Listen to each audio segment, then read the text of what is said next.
Hey everyone, welcome YouTube and Facebook. I'm back here again. It's me, Kendall Getz, and then also Dr. Jamie Rutledge. And we are going to be talking about body basics. Dr. Jamie came to me with this great idea where she was like, let's just make things back to the basics, the simplicity of how we were designed, our body, and really look at food first as an approach to overall health. And so she brought up another great topic where I'm like, sure, let's talk about it. So we're going to talk about magnesium. And just like last week, she blew my mind with why do we need magnesium in our diet? What is the purpose of it? And as I kept digging into it more, I discovered that it is the magic for a great night's sleep. It also is connected to the balance of your heart. And if you are somebody who is looking for more simplicity, then this talk is for you. And we also have live questions. So if you have questions that come up about magnesium, or you're like wondering how does this apply to your maybe heart health, or having questions about anything to do with this topic, we are here to help. So Dr. Jamie, who needs to hear this talk about magnesium and why is it so important to body basics? Magnesium is important for everybody that has a heart, that has muscles, that has a brain. And I think that would encompass pretty much our entire audience, and that wants more wellness with them.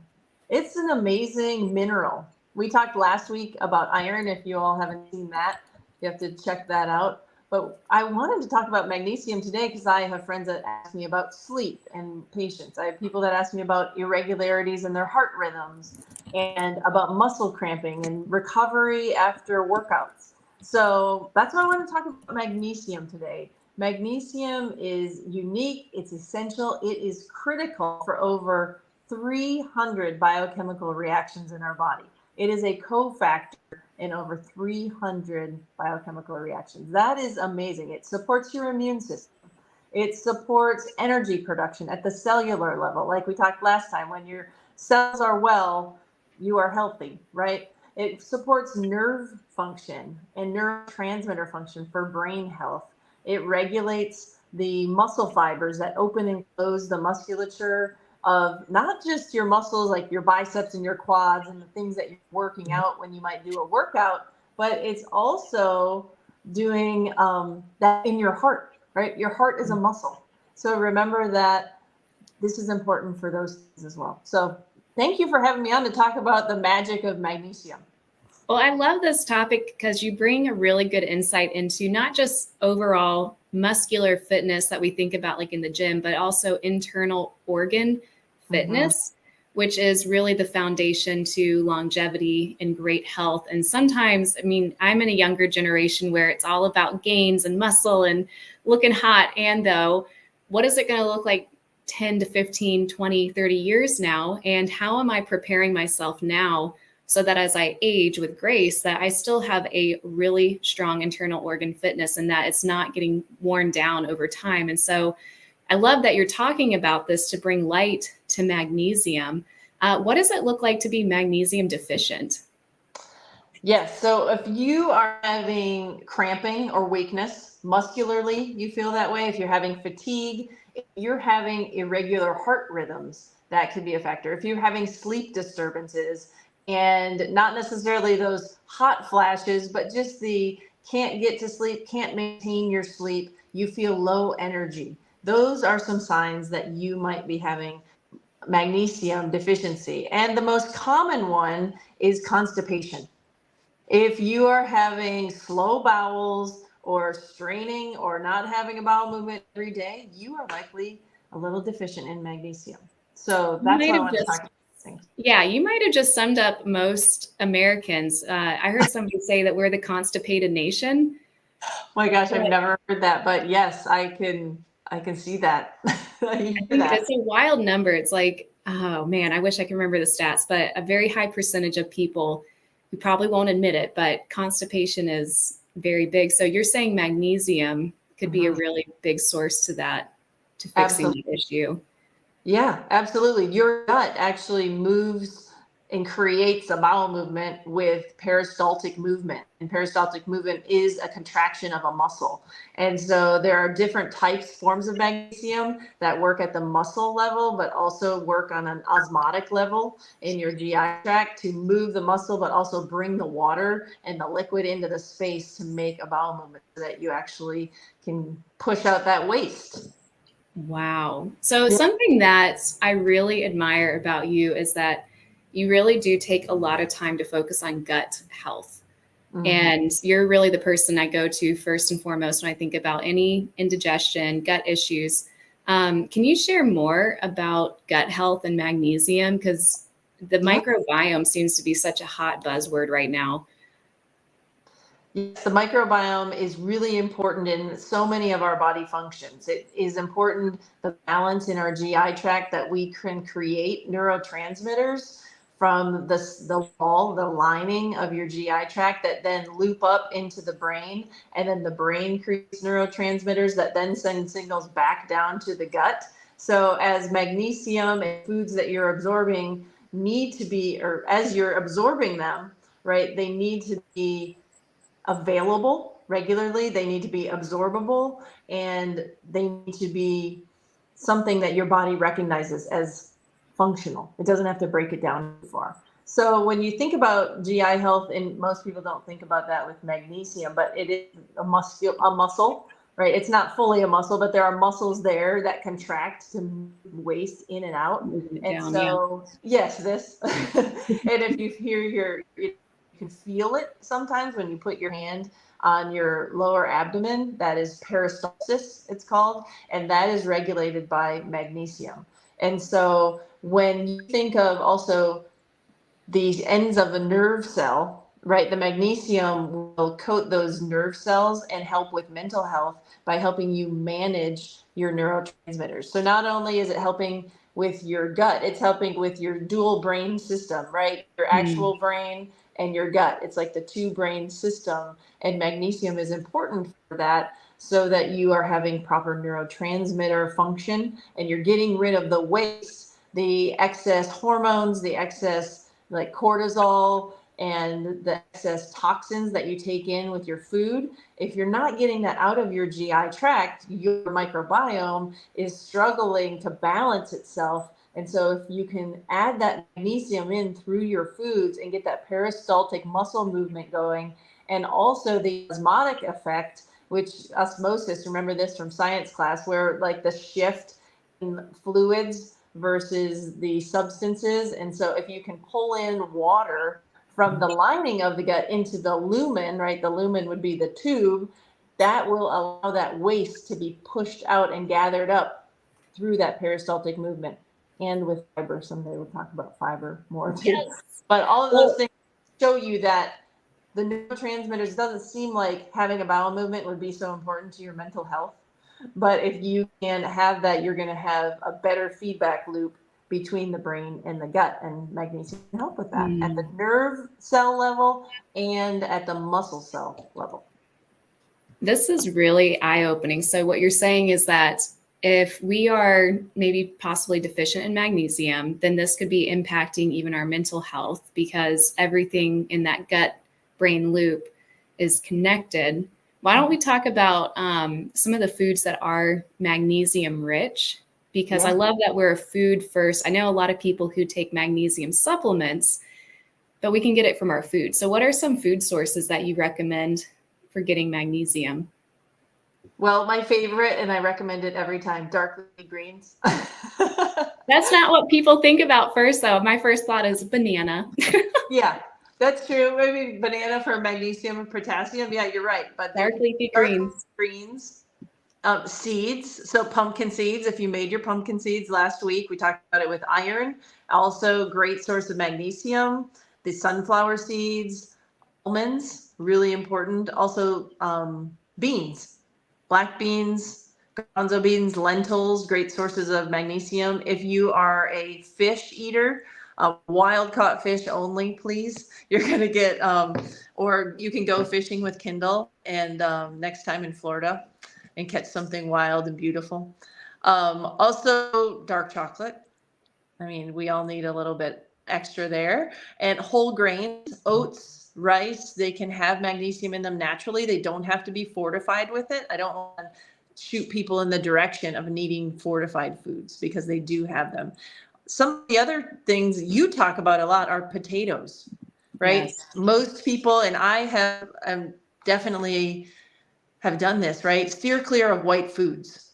And I actually have learned from you that white foods, whole foods, starches, when they're coupled with quality proteins and quality vegetable, plant protein, plant minerals, vitamins, are actually really healthy and can be a regulator of weight and a regulator of hormones. So will you tell us more about some of the foods that you love for magnesium, and particularly potatoes? Oh my So goodness. Yes. people aren't scared of potatoes like I was. I used to be scared of potatoes too. So if anyone's watching this and they're like, potatoes? I get it. White potatoes were a no-no for the longest time. Sweet potatoes were a food that I was like, they're okay because they're orange.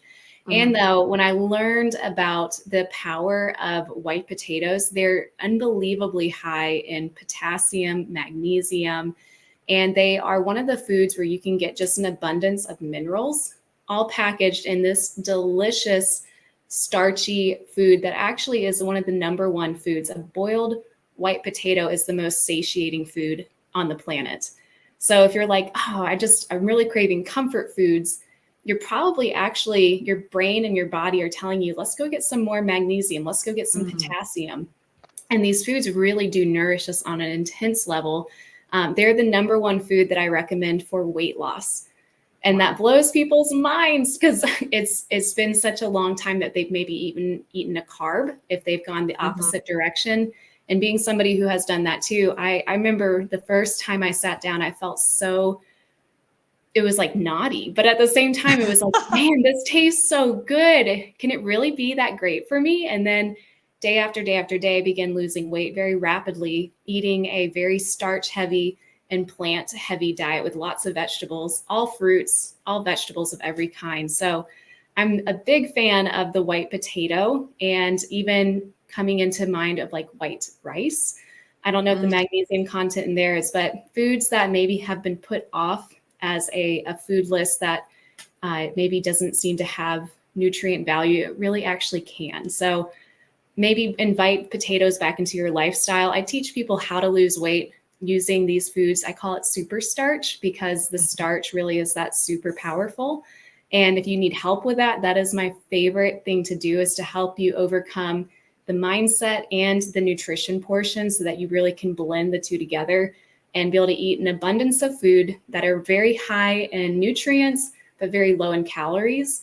And that's why I even love getting to share this, because so many of these foods that our body is craving, it is really hungry for, get settled, and just the mental health, the emotional health, the nutritional health, everything can get better when we give our body the basic foods that we need. So I love that list that you just shared. Everything that you said about magnesium rich foods are all foods that are on the Super Starch Foundation Foods. So I'm in love. I love potatoes. They're so good. That. I have to say that you reintroduced me to the potato, not as a fried chip or fry, Good point. as Yes. just a straight up potato, that it wasn't no longer just a treat or a guilty treat. It was a foundational food. And thank you for that, because it has been, through the years, I've done so many different nutritional programs, mostly to tell people what I think of them and to see how my body reacts. And Super Starch really helped me change my mindset towards food and towards some of the foods that are so important for magnesium. And with the potato, right, leaving the peel on, so important. So those of you who are thinking about, how do I get my magnesium, leave the peels on. Just wash them really well. Wash those potatoes, and wash sweet potatoes and regular potatoes. The other thing that I use myself, I'm going to share with this, I've shared with you, is I have celiac disease. And when I was diagnosed with that, I had issues with recovery from workouts and cramping and GI problems and depression and anxiety. And so that was a long road for recovery. And one of the things that I did during that time was to take a magnesium supplement. And a typical magnesium supplement is about 150 milligrams. And I would take upwards of 800 to 1,000 milligrams of magnesium per day to for my nerve function, for my GI function, and for just recovery of muscles. And that most people at that level would probably be in the bathroom most of the day because of the laxative effect of that. But because of my celiac and not being able to absorb the food, the magnesium from and the nutrients from my food at that point, I had taken that for anywhere from 15 to 18 years. And 3 years ago, I started on Juice Plus and expected to continue through taking my other supplements that I taken for the last 18 years. And after 6 months of taking Juice Plus, I was no longer taking any daily magnesium. Wow. It literally blew my mind because I had known about Juice Plus for decades. It's, been around 25, 30 years. And I saw it everywhere and I thought, no, I'm not going to do that. Whole food plant powders in a capsule, that's a scam. And then I thought, wait, I'm going to read the research on this. So I read 20 plus of the 48 research studies and saw that it was absorbed like food. Even though I was really pushing foods in my diet, I wasn't getting enough and I needed the magnesium supplement. And so, yes, you can supplement, but know when you're supplementing magnesium that it is not the same as food. And Juice Plus showed me that there is something out there that is absorbed like food, and my body recognized it and pulled that magnesium that I needed out of those plant powders, the fruit and veg plant powders. So I wanted to share that with you and that's a key component to me being successful with Super Starch and with recovering my microbiome. I love that story because what you're talking about is probably something so many people run into where they're doing all the right things, but they're still not able to get out of that cycle where they're just still feeling pretty low. The energy isn't coming back and they're doing the things that they know to be doing, but they just can't seem to get through the hump. And so what I really love is that you were already applying a lot of amazing foods. You already had a really strong nutritional stance. But once you added in these micronutrients, because like you said, they're food. And that's what really blows my mind is that food first is the best approach. Our body, you taught me how the body has an address for every fruit and vegetable and plant food. It knows where to go.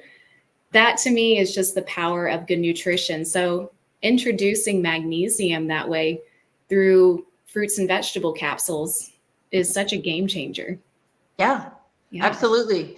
I want to also just talk on a few other things that magnesium is so good for before we wrap up. But energy production at the cellular level, right? Magnesium turns and converts the food into energy by activating ATP. So ATP is your primary energy molecule in the body. So important if you're thinking of fatigue and wanting to have daily function where you have energy, you need this mineral as a cofactor to create energy at the cellular level. It also regulates, like we talked about, muscles, but not just the muscles, like you said, biceps and your peristalsis, but your heart is a muscle. And if you're regulating your calcium and your potassium and your sodium levels in your kidneys, your heart is going to function better. And many people struggle with heart rhythm irregularities. And they do many times test your magnesium, but maybe they're not checking your RBC magnesium. And maybe you're not focusing on foods that could help with your magnesium when you have heart irregularities because you don't have any energy.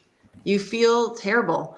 And so helping you maintain your heart rhythm and blood pressure is so important. And cramping at nighttime, right? Cramping during your menses.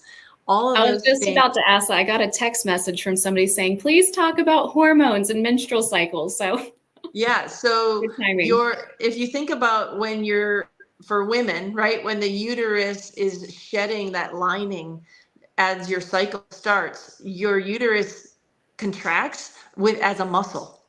So if you don't have that and the contraction isn't complete and full and strong, to slough off that lining that you don't need because you did not implant an egg to have a child this month, then sloughing off that lining can be more difficult because there isn't a complete squeeze of the uterine wall and that muscle at the uterus. So many times I will have to like really increase those magnesium foods 3 to 5 days before your cycle. So your body is one, as you, that osmotic effect can be there for you to continue to have bowel movements and move waste and toxins out of your body so they don't take up space in that area of your reproductive system. And also you can have the ability and your body is ready to squeeze that uterus and remove that lining. But also at the same time, if you're pregnant and going into labor, right, your body is made with the muscle that can start to push the baby out. So important for that is so important. for What would be like a good example of let's name out some like examples of meals that women could implement. Let's say we have a lot of women who are currently working with us who are in the ages of between 35 to 45.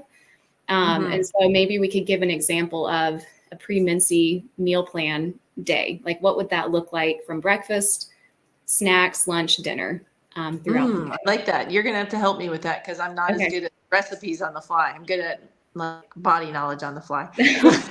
But I think I always, a week before my menses, or even think about men, like there's cycling of hormones for men too. So if men have figured that out when they have these dips and dives too, I think it's important. But start your morning with vegetables. Yes. Right? A pile of 100%. spinach just steamed with some spices in your pan on the stove. You can just saute them. That is such an amazing way. And then put some seeds on there and get a sweet potato, pile on the sweet potato. If you want it to be a little sweeter, you can do cinnamon with it. And that spinach or the kale or the Swiss chard that you have sauteed will take on the spice flavor that you put in. It doesn't just have to be savory. So if you think, I don't want veggies for breakfast, I don't want savory, I want a little sweeter or more mild, you can do it that way. So I think that would be a fabulous way pre-menses for your week. What do you think? Oh, I'm so down for that. I mean, all the foods that I was just looking over on the list. So like if somebody then wanted to increase more magnesium for lunch, a really good lunch option could totally be having some grains like quinoa. Quinoa is high in magnesium, and then so is black beans. So you could easily make like a black bean, quinoa, and vegetable bowl where you have all of these mixed together. I'm a big bowl fan. Give me a big bowl with just everything on top, and then definitely throw some seeds on top of it. And then even for a sweet treat, I talked about this last week, but a really awesome pre-menses sweet treat is having black bean brownies. And they are unbelievably good. You put pumpkin seeds on top. If you want the recipe, I can share it. It's on my Instagram channel. I put a lot of different recipes on there. But being able to nourish yourself with black bean brownies, heck, that's fabulous. And they're in such a low calorically dense food that you're able to eat them, still feel really good, and nourish your body in such a way, unlike eating Cosmo brownies from a box or something, or packaged in, the grocery store. So that could be a really good lunch. What about dinner? What would be like another meal that we could share? I love baked potato bar. Yes. One, it's easy for family, or it's easy for you if you're solo or just two people at home. One, you can just roast the potatoes and then put out all sorts of toppings, beans, cooked lentils, all sorts of dark leafy greens and herbs. You can put avocado, rice out there. Oh, avocados for that healthy fat. Yes, absolutely. You could even you could put tofu out if you want extra magnesium from that. Organic air fried tofu is so good. So I think favorites. What about for you for dinner? That is, I've been hitting baked potatoes a lot lately, but for something a little bit more pieced together, some people are recipe people. And I find that doing even chilies, it's that season right now where something warm done. It's in the oven or sitting on the stove, and then you can eat it the next couple of days. Is we'll do a mixed bean chili. And then it also has some sweet potatoes in there with cilantro. And then you pair it with either some sauteed greens or put it over a bed of rice. Really, the cool thing about eating a lot of plant foods is that you can literally eat just about any plant and it will have some sort of magnesium content for the most part in it, or some sort of mineral content. So what I like about this is, like, if you're watching it and you're going, oh my gosh, now I got to think about iron and magnesium. Really, it's not that challenging. That's why it's the basics, because the more simplified your list of food selections, if you stick with mostly whole food, plant-based options, the idea of being deficient might not really be that big of an issue. And you might need to have a little bit of help here and there, depending on your specific needs and where you're coming in at, which is where Dr. Jamie is very helpful, because she can be that person to help bridge the gap between what you might be struggling with currently and then helping you get to the point where, like, you can drop medications so that you're no longer having to supplement. I'd love to people navigate too. There's so many forms of magnesium on the shelf. There's magnesium citrate and oxalate and glycinate and magnesium chloride, and there's magnesium creams. And so if you want, reach out to me here or on my Instagram page, Dr. Jamie Wellness, and we can set up a time to consult on those things, because there are some supplements, like you said, that bridge.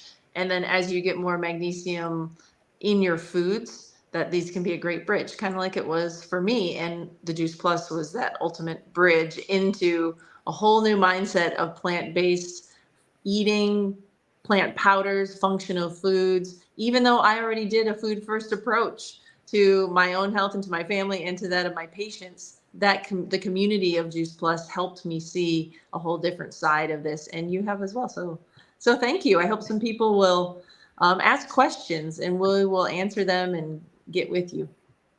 Yeah, definitely. Thank you, everyone who joined, and we will come back here next Wednesday. We're hopefully going to get a more consistent time, but Jamie and I, we're fly by the seat of your pants kind of gals, so eventually we'll get there. But thank you guys for joining. So the great thing is we get to coach people one-on-one, right? So sometimes people need those coaching times when we think of going live, and like today, I got to give some of that time later and earlier to some people, as did you, I know. So it's so fun. Thank you for always inspiring me to continue on my food first approach.